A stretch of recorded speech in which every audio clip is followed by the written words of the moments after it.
नमो भगवते वासुदेवाय। नमस्कार दोस्तों, स्वागत है आपका अपने चैनल हिंदू पर टीवी पर। हिंदू धर्म में पूर्णिमा तिथि को बहुत ही शुभ माना जाता है। इस दिन स्नान, दान, पूजा और व्रत का महत्व है। इसी के साथ पूर्णिमा के दिन को सत्यनारायण पूजा के लिए उत्तम माना जाता है। पूर्णिमा के दिन घर पर सत्यनारायण पूजा का अनुष्ठान करने पर भगवान सत्यनारायण का आशीर्वाद बना रहता है और घर पर सुख समृद्धि बनी रहती है। आइए जानते हैं सत्यनारायण व्रत की पूजा विधि और कथा के बारे में। वीडियो को शुरू करने से पहले वीडियो को लाइक करें और चैनल को सब्सक्राइब करें। श्री सत्यनारायण व्रत की पूजा विधि। वीरवार को वैशाख पूर्णिमा के दिन सुबह जल्दी उठकर स्नान करें। वैसे तो पूर्णिमा तिथि पर नदी स्नान का महत्व है, लेकिन नदी स्नान संभव न हो तो आप घर पर ही नहाने के पानी में थोड़ा सा गंगा जल मिलाकर स्नान कर ले। इसके बाद पूजा के लिए एक चौकी पर पीले रंग का कपड़ा बिछाकर इसके ऊपर सत्यनारायण भगवान की प्रतिमा स्थापित करें। चौकी के चारों ओर केले के पत्ते भी बांधे। चौकी के पास शुद्ध जल से भरा एक कलश रखे और घी का दीपक जलाए। अब षोडोपचार विधि से भगवान सत्यनारायण की पूजा करें। फल फूल आदि अर्पित कर सत्य भगवान कथा का पाठ करें। कथा के बाद आरती करें और फिर प्रसाद का वितरण करें। प्रसाद के रूप में इस दिन आटे का चूर्ण, पंचामृत, मौसमी फल, मिष्ठान और तुलसी दल आदि जरूर रखें। आइए जानते हैं सत्यनारायण की कथा के बारे में। श्री सत्यनारायण व्रत कथा का पहला अध्याय। एक समय की बात है, नैषण्य तीर्थ में शौनकादि 80,000 ऋषियों ने श्री सूत जी से पूछा, हे प्रभु, इस कलयुग में वेद विद्या रहित मनुष्यों को प्रभु भक्ति किस प्रकार मिल सकती है तथा उनका उद्धार कैसे होगा। हे मुनि श्रेष्ठ, कोई ऐसा तप बताइए जिससे थोड़े समय में पुण्य मिले और मनवांछित फल भी मिल जाए। इस प्रकार की कथा सुनने की हम इच्छा रखते हैं। सर्व शास्त्रों के ज्ञाता सूत जी बोले, हे वैष्णव में पूज्य, आप सभी ने प्राणियों के हित की बात पूछी है, इसलिए मैं एक ऐसे श्रेष्ठ व्रत को आप लोगों को बताऊंगा जिसे नारद जी ने लक्ष्मी नारायण जी से पूछा था और लक्ष्मीपति ने मुनि श्रेष्ठ नारद जी से कहा था। आप सब इसे ध्यान से सुनिए। एक समय की बात है, योगी राज नारद जी ने दूसरों के हित की इच्छा के लिए अनेक लोगों में घूमते हुए मृत्यु लोक में आ पहुँचे। यहाँ उन्होंने अनेक योनियों में जन्मे प्राय सभी मनुष्यों को अपने कर्मों द्वारा अनेक दुखों से पीड़ित देखा। उनका दुख देख नारद जी सोचने लगे कि कैसा यत्न किया जाए कि जिससे करने से निश्चित रूप से मानव के दुखों का अंत हो जाए। इसी विचार पर मनन करते हुए वह विष्णु लोक में आ गए। वहां वह देवों के ईश भगवान नारायण की स्तुति करने लगे, जिनके हाथ में शंख, चक्र, गदा और पद्म थे, गले में वरमाला पहने हुए थे। स्तुति करते हुए नारद जी बोले, हे भगवान, आप अत्यंत शक्ति से संपन्न हैं। मन तथा वाणी भी आपको नहीं पा सकती है। आपका आदि, मध्य तथा अंत नहीं है। निर्गुण स्वरूप सृष्टि के कारण भक्तों के दुखों को दूर करने वाले आपको मेरा नमस्कार है। नारद जी की स्तुति सुन विष्णु भगवान बोले, हे मुनि श्रेष्ठ, आपके मन में क्या बात है? आप किस काम के लिए पधारे हैं, उसे निसंकोच कहो। इस पर नारद मुनि जी बोले, मृत्यु लोक में अनेक योनियों में जन्मे मनुष्य अपने कर्मों के द्वारा अनेक दुखों से दुखी हो रहे हैं। हे नाथ, आप मुझ पर दया रखते हैं तो बताइए कि वो मनुष्य थोड़े प्रयास से ही अपने दुखों से कैसे छुटकारा पा सकते हैं। श्री हरि बोले, हे नारद, मनुष्यों की भलाई के लिए तुमने बहुत ही अच्छी बात पूछी है, जिसके करने से मनुष्य मोह से छूट जाता है। वह बात मैं कहता हूँ, उसे सुनो। स्वर्ग लोक व मृत्यु लोक दोनों में एक दुर्लभ उत्तम व्रत है जो पुण्य देने वाला है। आज प्रेमवश होकर मैं उससे तुमसे कहता हूँ। श्री नारायण भगवान का यह व्रत अच्छी तरह विधान पूर्वक करके मनुष्य तुरंत ही यहाँ सुख भोग कर मरने पर मोक्ष पाता है। श्री हरि के वचन सुनकर नारद जी बोले, उस व्रत का क्या फल है और उसका विधान क्या है?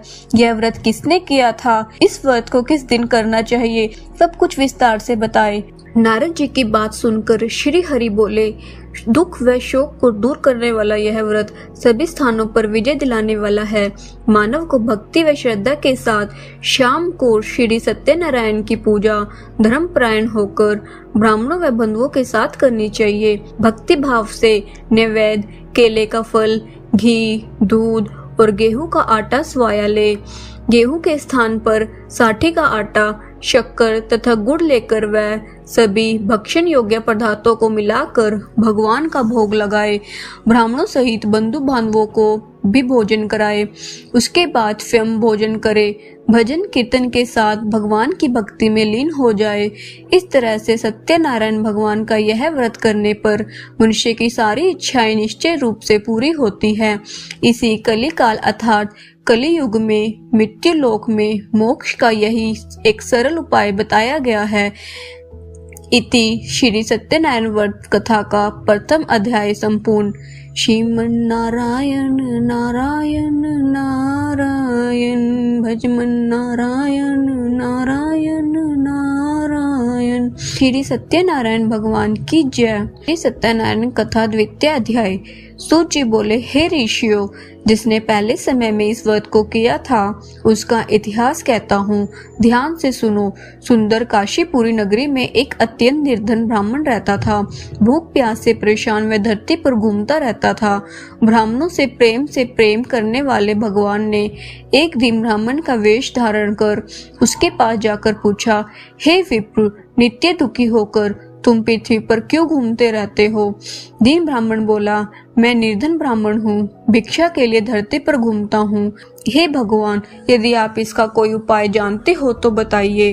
वृद्ध ब्राह्मण कहता है कि सत्यनारायण भगवान मनवांछित फल देने वाले हैं, इसलिए तुम उनका पूजन करो। इसका करने से मनुष्य सभी दुखों से मुक्त हो जाता है। वृद्ध ब्राह्मण बनकर आए सत्यनारायण भगवान उस निर्धन ब्राह्मण को व्रत का सारा विधान बताकर अंतर्ध्यान हो गए। ब्राह्मण मन ही मन सोचने लगा कि जिस व्रत को वृद्ध ब्राह्मण करने को कह गया मैं उसे जरूर करूंगा। यह निश्चय करने के बाद उसे रात में नींद नहीं आई। वह सवेरे उठकर सत्यनारायण भगवान के व्रत का निश्चय कर भिक्षा के लिए चला गया। उस दिन निर्धन ब्राह्मण को भिक्षा में बहुत धन मिला, इससे उसने बंधु बांधवों के साथ मिलकर श्री सत्यनारायण भगवान का व्रत संपन्न किया। भगवान सत्यनारायण का व्रत संपन्न करने के बाद वह निर्धन ब्राह्मण सभी दुखों से छूट गया और अनेक प्रकार की संपत्तियों से युक्त हो गया। उसी समय यह ब्राह्मण हर माह इस व्रत को करने लगा। इस तरह से सत्यनारायण भगवान के व्रत को जो मनुष्य करेगा वह सभी प्रकार के पापों से छूटकर मोक्ष को प्राप्त होगा। जो मनुष्य इस व्रत को करेगा वह सभी दुखों से मुक्त हो जाएगा। सूत जी बोले, इस तरह से नारद जी से नारायण जी का कहा हुआ श्री सत्यनारायण व्रत को मैंने तुमसे कहा। हे विप्रो, मैं अब और क्या कहूँ? ऋषि बोले, हे मुनिवर, संसार में इस विप्र से सुनकर और किस किस से इस व्रत को किया है, हम सब इस बात को सुनना चाहते हैं, इसलिए हमारे मन में श्रद्धा का भाव है। सूत जी बोले, हे मुनियों, जिसने इस व्रत को किया है वह सब सुनो। एक समय वही विप्र धन व ऐश्वर्य के अनुसार अपने बंधु और बांधवों के साथ इस व्रत को करने को तैयार हुआ। उसी समय एक लकड़ी बेचने वाला बूढ़ा आदमी आया और लकड़ियां बाहर रखकर अंदर ब्राह्मण के घर में गया। प्यास से दुखी वह लकड़हारा उनको व्रत करता देख विप्र को नमस्कार करके पूछने लगा कि आप क्या कर रहे हो तथा इसे करने से क्या फल मिलेगा, कृपया मुझे बताइए। ब्राह्मण ने कहा कि सब मनोकामनाओं को पूरा करने वाला यह सत्यनारायण भगवान का व्रत है। इनकी कृपा से मेरे घर में धन और धान्य आदि की वृद्धि हुई है। विप्र से सत्यनारायण व्रत के बारे में जानकर लकड़हारा बहुत प्रसन्न हुआ। चरणामृत लेकर वह प्रसाद खाने के बाद वह अपने घर गया। लकड़हारे ने भी अपने मन में संकल्प किया कि आज लकड़ी बेचने से जो धन मिलेगा उसी से श्री सत्यनारायण भगवान का उत्तम व्रत करूंगा। मन में इस विचार को ले बूढ़ा आदमी सिर पर लकड़ियां रखकर उसे नगर में बेचने गया, जहां धनी लोग ज्यादा रहते थे। उस नगर में उसे अपनी लकड़ियों का दाम पहले से 4 गुना अधिक मिलता है। बूढ़ा प्रसन्नता के साथ दाम लेकर केले, शक्कर, घी, दूध, दही और गेहूं का आटा ले और सत्यनारायण भगवान के व्रत की अन्य सामग्रियां लेकर अपने घर गया। वहां अपने बंधु बांधवों को बुलाकर विधि विधान से सत्यनारायण भगवान का पूजन और व्रत किया। इस व्रत के प्रभाव से वह बूढ़ा लकड़हारा धन पुत्र आदि से युक्त होकर संसार के समस्त सुख भोग अंत काल में बैंकुंठ धाम चला गया। श्री सत्यनारायण व्रत कथा का 2वां अध्याय संपूर्ण। श्रीमन नारायण नारायण नारायण भजमन नारायण नारायण नारायण। श्री सत्यनारायण भगवान की जय। सत्यनारायण व्रत कथा का 3वां अध्याय। सूत जी बोले, हे श्रेष्ठ मुनियों, अब आगे की कथा कहता हूँ। पहले समय में उल्कामुख नाम का एक बुद्धिमान राजा था। वह सत्यवक्ता तथा जितेंद्रिय था। प्रतिदिन देव स्थानों पर जाता और निर्धनों को धन देकर उनके कष्ट तो दूर करता था। उसकी पत्नी कमल के समान मुख वाली तथा सती साध्वी थी। भरतशिला नदी के तट पर उन दोनों ने श्री सत्यनारायण भगवान का व्रत किया। उसी समय साधु नाम का एक वैश्य आया। उसके पास व्यापार करने के लिए बहुत सा धन भी था।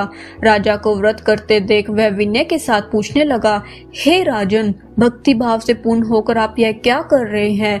मैं सुनने की इच्छा रखता हूँ, तो आप मुझे बताइए। राजा बोला, हे साधु, आपने बंधु बांधवों के साथ पुत्र आदि की प्राप्ति के लिए एक महाशक्तिमान श्री सत्यनारायण भगवान का व्रत व पूजन कर रहा हूँ। राजा के वचन सुन साधु आदर से बोला, हे राजन, मुझे इस व्रत का सारा विधान कहिए। आपकी कथा अनुसार मैं भी इस व्रत को करूँगा। मेरी भी संतान नहीं है और इस व्रत को करने से निश्चित रूप से मुझे संतान की प्राप्ति होगी। राजा से व्रत का सारा विधान सुन व्यापार से निवृत्त होकर वह अपने घर गया। साधु वैश्य ने अपनी पत्नी को संतान देने वाली इस व्रत का वर्णन कह सुनाया और कहा कि जब मेरी संतान होगी तब मैं इस व्रत को करूंगा। साधु ने इस तरह के वचन अपनी पत्नी लीलावती से कहे। एक दिन लीलावती पति के साथ आनंदित हो संसारिक धर्म में प्रवृत्त होकर सत्यनारायण भगवान की कृपा से गर्भवती हो गई। 10वें महीने में उसके गर्भ से एक सुंदर कन्या ने जन्म लिया। दिनों दिन वह ऐसे बढ़ने लगी कि जैसे शुक्ल पक्ष का चंद्रमा बढ़ता है। माता पिता ने अपनी कन्या का नाम कलावती रखा। एक दिन लीलावती ने मीठे शब्दों में अपने पति को याद दिलाया कि आपने सत्यनारायण भगवान के जिस व्रत को करने का संकल्प किया था उसे करने का समय आ गया है। आप इस व्रत को करिए। साधु बोला कि हे प्रिया, इस व्रत को मैं उसके विवाह पर करूंगा। इस प्रकार अपनी पत्नी को आश्वासन देकर वह नगर को चला गया। कलावती पिता के घर में रह रही विधि को प्राप्त हो गई। साधु ने एक बार नगर में अपनी कन्या को सखियों के साथ देखा तो तुरंत ही दूत को बुलाया और कहा कि मेरी कन्या के योग्य वर देख कर आओ। साधु की बात सुनकर दूत कंचन नगर में पहुंचा और वहां देखभाल कर लड़की के सुयोग्य वाणिक पुत्र को ले आया। सुयोग्य लड़के को देख साधु ने बंधु बांधवों को बुलाकर अपनी पुत्री का विवाह कर दिया। लेकिन दुर्भाग्य की बात यह थी कि साधु ने अभी भी श्री सत्यनारायण भगवान का व्रत नहीं किया। इस पर श्री भगवान क्रोधित हो गए और श्राप दिया कि साधु को अत्यधिक दुख मिले। अपने कार्य में कुशल साधु बनिया जमाई को लेकर समुद्र के पास स्थित होकर रत्नासारपुर नगर में आया। वहां जाकर दामाद ससुर दोनों ने मिलकर चंद्रकेतु राजा के नगर में व्यापार करने लगे। एक दिन भगवान सत्यनारायण की माया से एक चोर राजा का धन चुराकर भाग रहा था। उसने राजा के सिपाहियों को अपना पीछा करते देख चुराया हुआ धन वहां रख दिया जहां साधु अपने जमाई के साथ ठहरा हुआ था। राजा के सिपाहियों ने साधु वैश्य के पास राजा का धन पड़ा देखा तो वह ससुर जमाई दोनों को बांधकर प्रसन्नता से राजा के पास ले गया और कहा कि उन दोनों चोरों को हम पकड़ लाए हैं, आप आगे की कार्रवाई की आज्ञा दे। राजा की आज्ञा से उन दोनों को कठिन कारावास में डाल दिया और उनका सारा धन भी उनसे छीन लिया गया। श्री सत्यनारायण भगवान से श्राप से साधु की पत्नी भी बहुत दुखी हुई। घर में जो धन रखा था उसे भी चोर चुरा ले गया। शारीरिक तथा मानसिक पीड़ा व भूख प्यासी से अति दुखी हो अन्न की चिंता में कलावती के ब्राह्मण के घर गई। वहां उसने श्री सत्यनारायण भगवान का व्रत होते देखा। फिर कथा भी सुनी। वह प्रसाद ग्रहण कर वह रात को घर में वापस आई। माता ने कलावती से पूछा कि हे पुत्री, अब तुम कहाँ थी, तेरे मन में क्या है? कलावती ने अपनी माता से कहा, हे माता, मैंने एक ब्राह्मण के घर में श्री सत्यनारायण भगवान का व्रत देखा। कन्या के वचन सुन लीलावती भी भगवान के पूजन की तैयारी करने लगी। लीलावती ने परिवार व बंधुओं सहित सत्यनारायण भगवान का पूजन किया और उनसे वर मांगा कि मेरे पति तथा जमाई शीघ्र घर आ जाए। साथ ही यह भी प्रार्थना की कि हम सबका अपराध को क्षमा करे।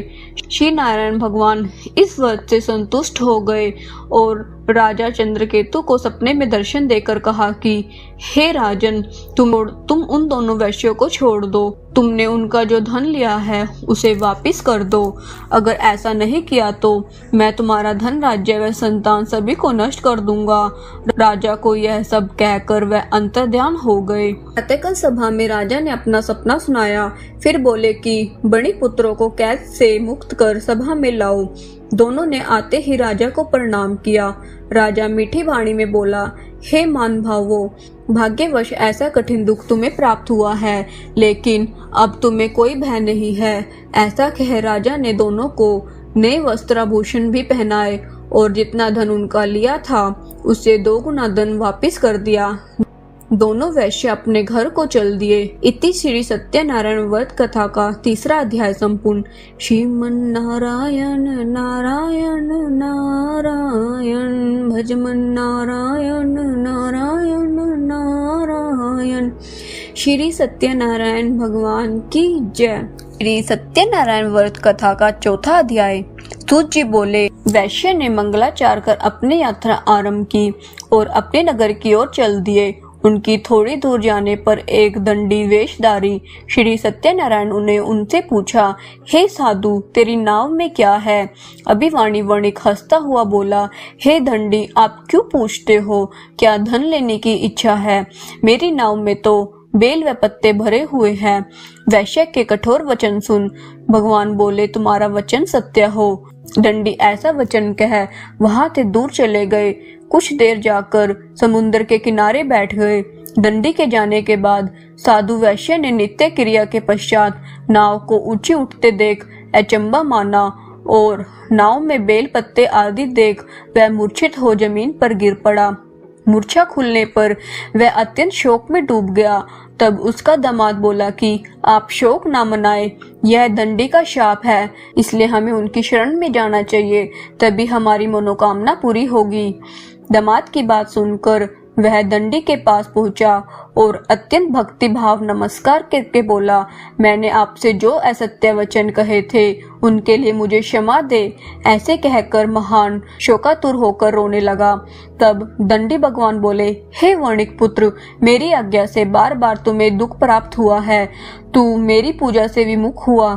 साधु बोला, हे भगवान, आपकी माया से ब्रह्मा आदि देवता भी आपके रूप को नहीं जानते, तब मैं अज्ञानी कैसे जान सकता हूँ?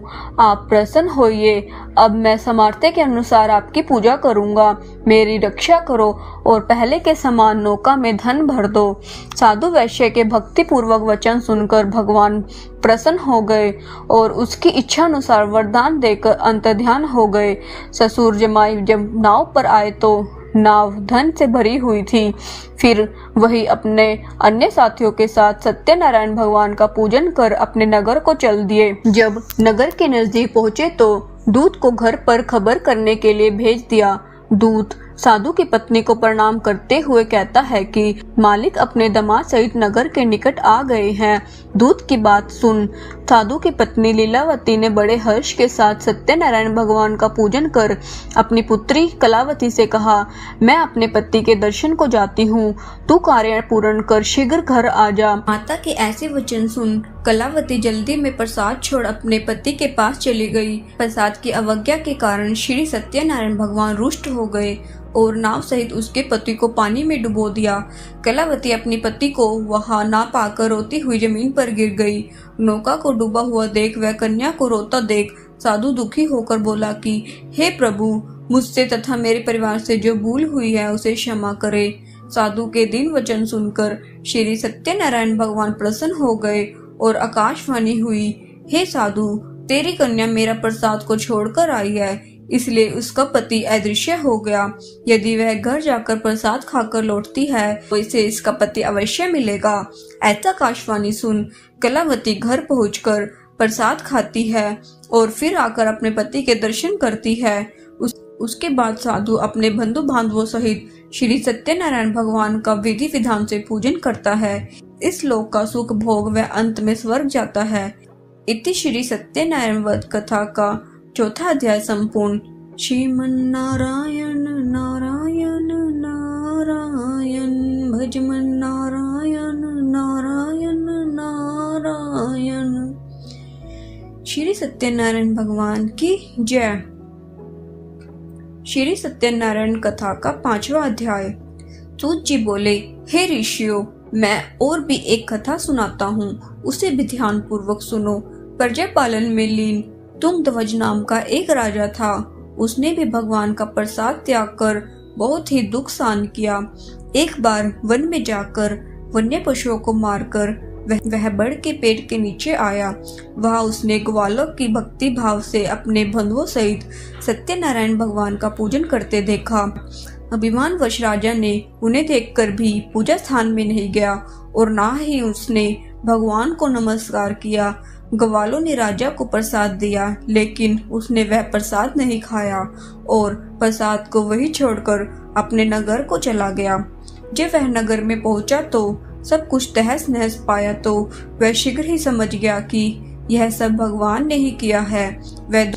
वह दोबारा ग्वालों के पास पहुंचा और विधि पूर्वक पूजा कर प्रसाद खाया तो श्री सत्यनारायण भगवान की कृपा से सब कुछ पहले जैसा हो गया। दीर्घ काल तक सुख भोगने के बाद मरणोपरांत उसे सर्वलोक की प्राप्ति हुई।